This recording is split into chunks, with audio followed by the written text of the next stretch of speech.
Raymond was, I think, mature for his age. They didn't play that kind of basketball back then. His game was something 10 years in the making.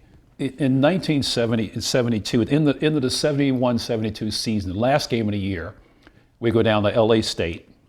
And the game, it's kind of like storybook. The game's about ready to start, and LA State has 4 players on the floor, and the officials don't know what to do. And Ray comes around the corner, and he has his tennis shoes under his arms, and he sits in one end of the court, and they actually threw the ball up because they had 5 people on the floor.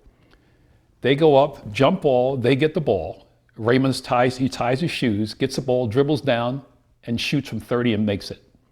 At that point, I knew we were in for a very, very long night. We had a couple of really good players on our team, one by the name of Danny Littner. And Danny was an all CIF player from up north.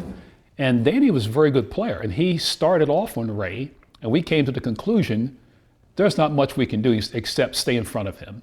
Ray shot long, we crowded him, he went to the basket. We crowd him, he goes by us. And he did it he had 40 shots, scored 73 points, and we didn't have the 3-point play. If we had had the 3-point play, he would have scored 80. And I mean, we played defense on him. And we had 2 kids, a kid named Kurt Anderson, 6'6", who later played at UC Santa Barbara. And Danny was, like I said, one of the top players, top freshman players in the state. So we had good players.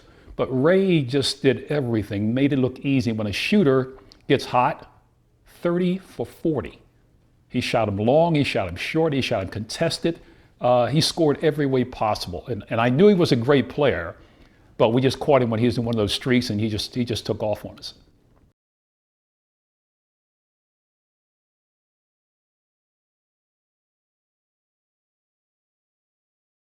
Now, regarding shooting that percentage, 70% in a game, a guard, I've not heard of it. I mean, it's just something which is not done, particularly because they're operating on the perimeter.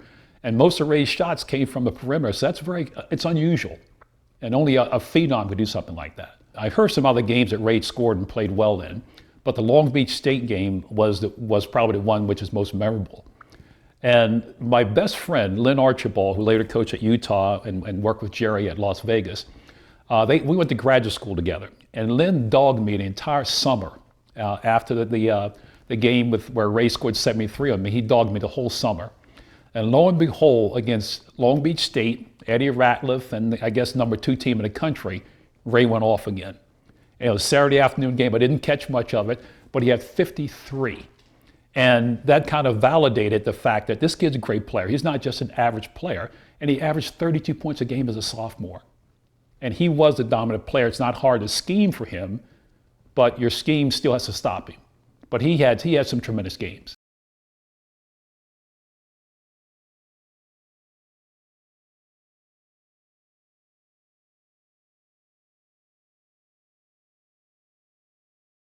I followed Ray once he left Cal State, and I assumed he's going to make a splash in the NBA. And I'm telling folks, this kid's going to be Rookie of the Year. You can wait till you see him play, whatever the case may be. And then things start happening. All of a sudden, there's no Raymond Lewis. And so I didn't know all that went on, but I'd heard about some of the contract issues and how he played once he got to camp. I think Gene Shue was coaching the Sixers at the time, but I didn't know what transpired. But I thought the kid would be Rookie of the Year.